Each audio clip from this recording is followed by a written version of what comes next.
Ladies and gentlemen, thank you for tuning in once again to Wheeler's Weekend Jams live and direct. I am sitting here with Liz of Rusted Root. Liz, thank you so much for joining me. Absolutely. Really appreciate it. I just have to start out by saying when I was a young little tyke, I always listened to When I Woke, and I was, like I said, a little tyke, and that the beginning of Drum Trip into Ecstasy just broadened my horizons so much with my drumming skills as well. So I just wanted to say that you guys have been a huge influence on me since I was a little guy. So cool. This means a lot. So yeah, no problem. I'm going to take you back now to like 1994. Okay. How was describe the transition of when you guys recorded When I Woke to now with your newest release, The Movement?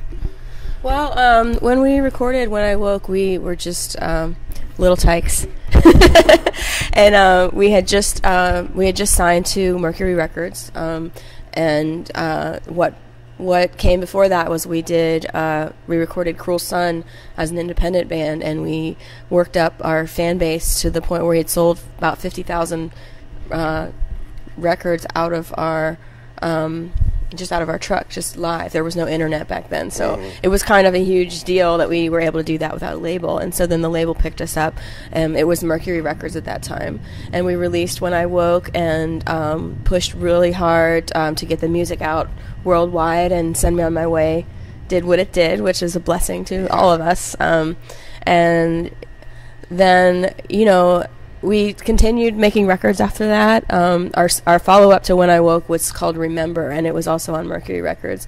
And, after When I Woke, eventually went on to do triple platinum sales. But at the time, it was double platinum, which is 2 million records. And then our follow-up, Remember, only went gold. Only 500,000, which was considered a failure in the eyes of Mercury Records because it didn't live up to the previous CD.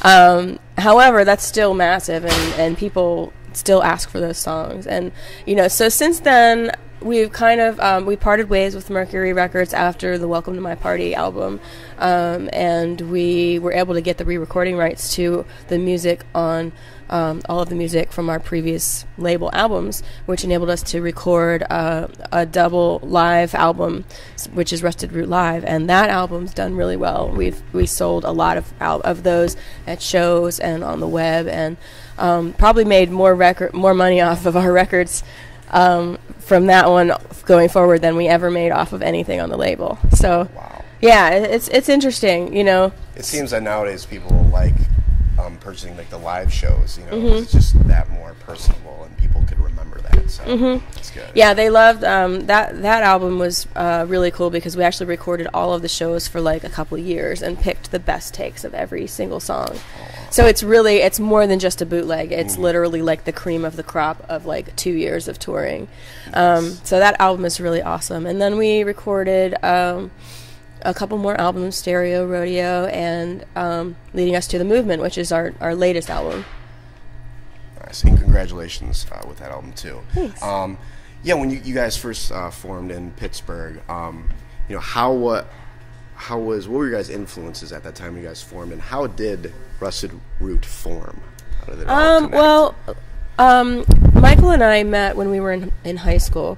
We were both politically active, and we were involved in a youth political activist organization called Youth Cry that we actually kind of organized, and we would play benefits together, just the two of us. And in those benefits were like the seeds of a lot of Rusted Root songs, like Martyr and Cruel Sun. We played at that time, and then we both went to different colleges, and I became involved in the African Drumming Ensemble at the University of Pittsburgh, and was taking jazz voice lessons. And I never had a major. I just sort of took whatever I wanted, but I used everything that I ever took: poetry, women's studies, African drumming, ethnomusicology. And Michael, meanwhile, was at a different college and not really feeling it, and he sort of dropped out of college and decided it's time to start a band. And so he was playing with different people around the area and just trying to see what would stick. And he eventually gave me a call and said, let's do this. Let's put this together. And so he and I got back together, and I roped in Patrick Norman, who's our bass player, and Jim Donovan, our original drummer. Both of them I knew from Pitt. We were in the African Drumming Ensemble together. And so I roped them in, and that was sort of the first core of the band as a four-piece, Jim, Patrick, Michael, and myself. And then we added Jen Wirtz and John Bynack and Jim DeSpirito, who I also knew from Pitt or just around. And that kind of was like the first, that's the crew that was on Cruel Sun and When I Woke. And oh, nice. Yeah. That's awesome. Interesting. Mid 2000s, you guys kind of took a little hiatus for a little while, kind of did some solo stuff and here and whatnot. How is the relationship with Rusted Root? I mean, especially coming back and making your album Stereo Rodeo. What's like the story behind that album once that came together? Stereo Rodeo was really the first album that we just completely DIY. Like, we didn't try to find a producer or a studio, and we did it mostly in Michael's studio, and we sort of did it all ourselves. And so it was really truly our first really collaborative production effort since Cruel Sun, since before we were on a label. And because once you sign to a label, they want you to have the fancy producer, and so I think for that reason we got back to a lot of synergy that we kind of had been missing a little bit. And then I think that moving into the current album, The Movement, we got even more so sort of in touch with what really works with Rusted Root. And Michael produced the whole thing. We did the whole thing at our rehearsal space / his studio in Pittsburgh. Nice. And it was really, I think it turned out really, what's the word? Good. There was another word I was thinking, but it turned out really great because of that, Yeah. Cool. I was just going to say, congrats again on The Movement. How has the touring been since the release of that, and how have the fans reacted to your latest album? The touring has been great all throughout all of this. I mean, the thing about Stereo Rodeo and The Movement both is that we developed the material for the albums on the road. So the fans have been with us from the start of all of these songs. They've watched them develop and change. Every night we would play a new song, and we'll feel what works and what doesn't work and how the fans are reacting to it. And make adjustments, and the next night maybe we would shift the drum groove or bring the tempo up, and to the point where we really felt that the crowd was feeling it and we were really feeling it, and then that's what went on the album. So I think for that reason the songs, more so than even in previous albums, have really become integrated with the classic material. So throughout the course of any given show, you'll have maybe 50% old stuff, 50% new stuff, but it'll be seamless. There's never oh, that's a new song, it's time to go smoke a cigarette. People are there for all of it, and they know the words, and they're dancing, and they're just as psyched whether it's Send Me On My Way or The Movement or Monkey Pants. It's like the energy is consistent and high the whole night. That's good. That's a good feeling. I can't imagine. You guys are playing tonight in Chicago. Right here at the Concord. You guys are off for a couple weeks, and then you guys go to New York, and then play a few more shows after that. Does it look like there's going to be a future, another Rusted Root album in the works? Yeah, we actually just started talking about how we're going to do this next album, because we're touring so much.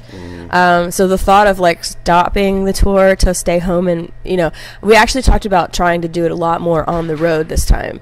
Actually recording on the bus and recording live shows. So I don't know, we'll see how it goes, but there is a new album in the works. Michael has a bunch of new songs that he's got ready to present to us, and we'll see how it goes. Cool. Exciting. Very exciting. One more question I have to ask you. I ask every band this, but it always just surprises me with the answers. But if you had to compare your band to a movie, what movie would it be and why? Oh, Put you on the spot there. I'm totally on the spot with that one. Compare my band to a movie? I don't even know if I have a good answer. I might have to think about it and come back and say. It's okay. It's okay. You can think about that. But if there's anything else you have to say to the fans out there and where to find you guys, and go right ahead. Now's the time to do it. Yeah. Well, to the fans, first of all, thank you for sticking with us all this time. That your enthusiasm and support is what has kept us going as a touring band and enabled us to make a living at playing music, which is what we love. And so if you haven't picked up The Movement yet, please pick up The Movement. It's a really special album to us, and we know that you'll love it.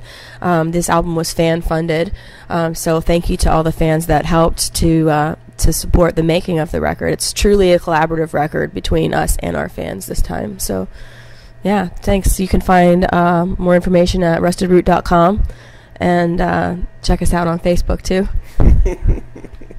Awesome. Well, Liz, thank you so much. You still have you have an answer for the movie? I didn't think of one yet.